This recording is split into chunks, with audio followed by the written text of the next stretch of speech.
I'm from Guatemala originally. I'm an immigration attorney, at this point. So going through the immigrant experience with my parents, Yeah. right? And now having having the ability to help my community is like super empowering. I wanted to pop by and, support like your work, what you guys do, what you do specifically. Um, I think helping people open their eyes about their situation, heritage, difference between culture, nationality, and the experience. So I think that's pretty cool. I mean, I'm from Guatemala. A lot of people don't think I'm from Guatemala. I mean, you know, Yeah, yeah, sure, sure, sure. you, you look at me, so it's Where do people assume you're from usually? bro, my name is Rolando, like so some kind of Hispanic. My last name is Ruano, and that kind of throws them off because it's not like a Gonzalez or a Martinez or anything. Mm-hmm. And then they look at me, I have green eyes, a Mm-hmm. lot of European, whatever happened to our people back then. Sure, sure, sure. They have no idea. They think I'm either white or Italian or Spanish or Mhm. whatever. Sometimes they just ask, they're like, "Dude, what are you?" But no, nobody would guess you're Guatemalan for sure. No, no, Nobody. Puerto Rican. They think I'm Yeah, Puerto yeah, Rican. yeah, yeah, yeah. Yeah, Um, and then the next part of the conversation is like, oh, I know a lot of Guatemaltecos, Guatemalans, but they yeah, don't look like you. I'm like, yeah. Uh-huh. Uh-huh. 80% of Guatemalans, are indigenous.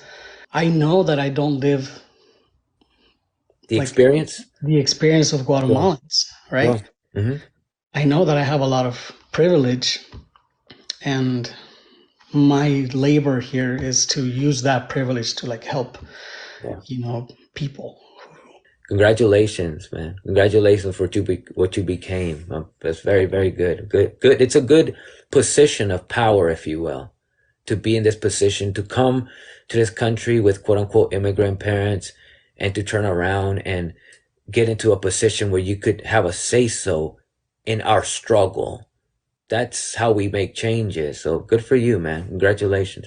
One of my best friends throughout my entire middle school and high school years, and even after, was from Guatemala. He Mm, spoke Maya as a first language, mm, and I made a video about it, but I'll tell you briefly. The first day that he invited me to his house, I was like 15, maybe 16. And when I walked in, his parents didn't speak Spanish or English, only Maya. And mm. so when I walked in, I was walking to a house with people who looked just like me. And when I walked up to his mother, she walked up with a piece of bread and said, "There's something." And I was like, immediately I was like, "Oh shit, they're not Mexican." And although they look just like me, I thought these people are like, what are they? Like they became a different race Yeah. all of a sudden, you know? But that's how ignorant we are to race, ethnicity, nationality, and even culture and identity. Because speaking a language doesn't determine the race or ethnicity.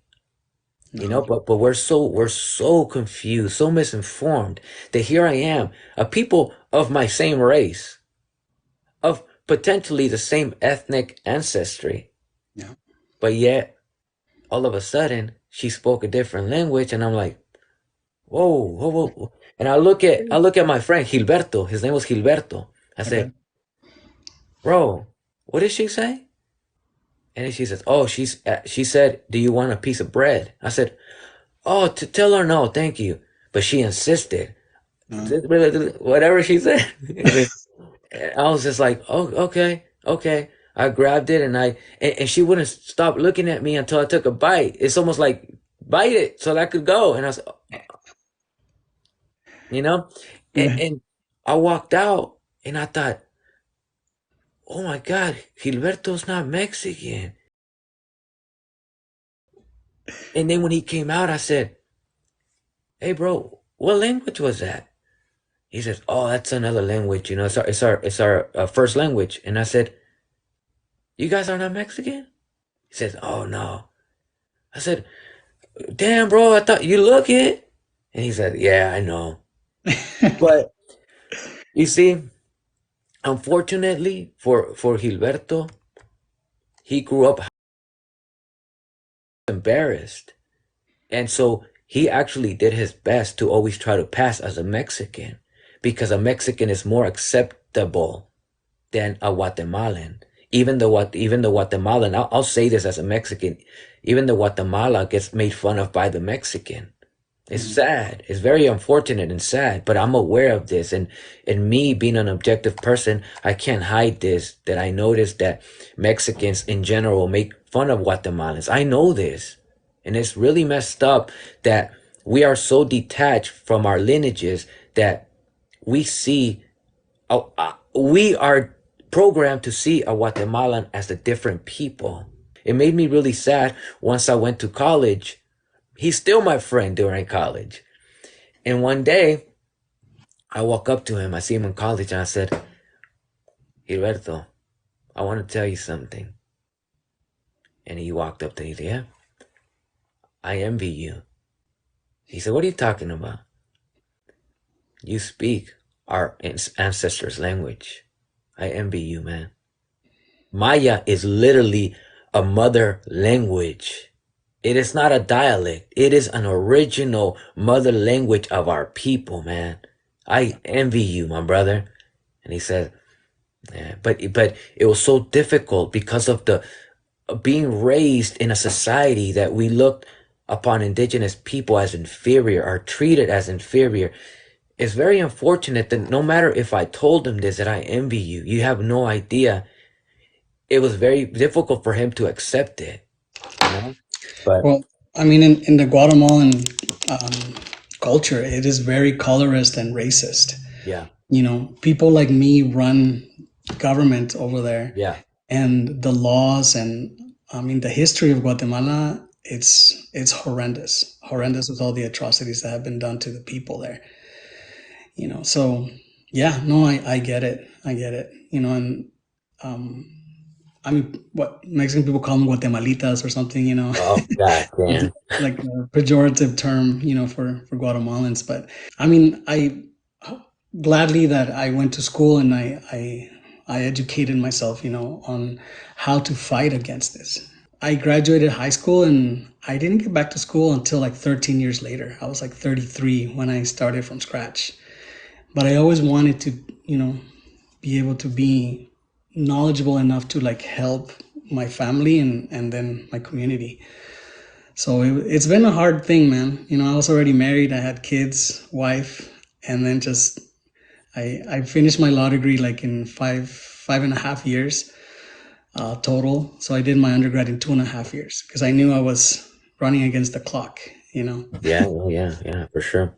But no, I think it's important. It's important to like your education and people who you know who are able to step out of you know that stratosphere and learn to like push this knowledge, right, of instead of fighting against each other, using our tools and privileges and opportunities to really help other people in whatever aspect you know that it's available to you.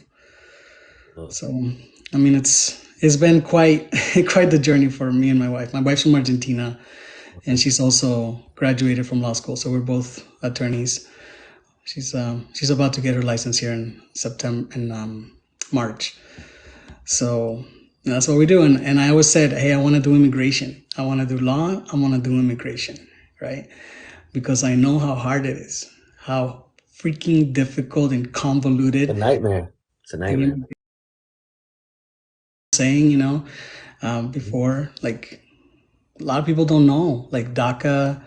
A lot of people know, you know, what the consequences are. And I do a lot of asylum. It's called removal defense. So I get to explore the stories of all my clients, and I have to like ask Mm, and mm, you know indagar, keep asking for them to relive their traumas mm-hmm. back in their country. It is hard. People like break down, and as if you know the PTSD kicks in Yeah. when they they went through what they went through, like a lot of people in Mexico, South Central America, and they relive their experience, and I have to bring it out in order to tell the story for them in front of a judge. Unfortunately, the laws here are horrendous, man. They start with a no Yeah. and work themselves backwards, Right. right? When you go to, I'm also a criminal defense attorney, and when I go up against, the prosecuting attorney, it's the prosecuting attorney against me, and then the judge is a neutral person, right? Not so in immigration court. It's the judge and the government attorney both against you and your client, and it's horrible. It pisses me off. It is very frustrating type of law, and it changes with every administration, right? Yeah, it does, man. It It's swings ever back, changing. but no, dude, I really enjoy what you do. Like all the conversations you have, I think are really important. Help people just understand, how to like do good things, for our community and like bind together. And I mean, you're able to deconstruct people like me. You know what I'm saying? Who think that we are something but we're not, right? Like for example, I love Guatemala. I love it, right? Yeah. And I love the all the dresses and the colors, the Yeah. indigenous Yeah. people. Yeah. hmm And I grew up with like people like me wearing those things Yeah. and think, yeah, I'm Guatemalan and I represent Guatemala. And you're like, that's kind of cringe, because yeah, you love our country, but dude, you only get to wear a costume. You don't get to like Mm, live the experience. And I don't know if that's mm, right, mm. you know? Let me ask you a question. You have a business card? Yeah, yeah, yeah. If you have like any like a picture like an ad, send it to me. I want to promote you. I want so people could contact you for immigration issues and things of that nature. Send me anything that I could get your information and things like that, man. I would love to help contribute to your work. Your work is the most important work for someone like me. So Yeah. for our people, for our people, the ones that struggle as undocumented people, your position is very, very important, and I'm very proud that you took this position. And I want to help. Anything that whatever way I could promote your business as a immigration lawyer, attorney, please, man, you tell me, and I will promote it. I will promote Yeah. it. I've been with a firm for about 4 years and now I broke off. So I'm doing my own thing, you Okay. know? Yeah. Good. So it's so much work. Yeah, it's tougher, I'm There's just so sure. much need for it. Yeah. The other thing that I do also is because I'm a criminal defense attorney, I also get to see, you know, um, how uninformed everyone in general is, but especially like immigrants. hmm Uh, I think in our culture, at least, operate with police and with like authorities, and you tell them, and you're honesto or whatever, Yeah. that there's is gonna be better for you. Yeah, I know, man. And it's so bad, right? Yeah. It's not how it works here. You have It's to have used against us, man. Yeah, man. everything is just against it. So a lot of times, I see those videos and they're like, "Did you have a drink?" Ah, no, solo dos cervezas, pero no mucho. That's it. Like, that's it. That's it. That's all they need. Yeah. You know. Yeah. But yeah, no, I decided to join this so I can start helping people like understand their rights. hmm As immigrants, people think that we're immigrants, therefore we have no rights. hmm Or if people are undocumented, there's no rights for undocumented people. And that's far from true, right? I mean, anyone who is in US soil have constitutional rights that the hmm government can't go against, right? But we don't know that. We don't know Yeah. that. And when we don't know that, they abuse of that, of the fact that we don't know that, But yeah, man, let me know what your business is, how I can promote it, your information. I would love to promote. I would love for you to get clients, man. I would Yeah, love it. thank I you. would love it.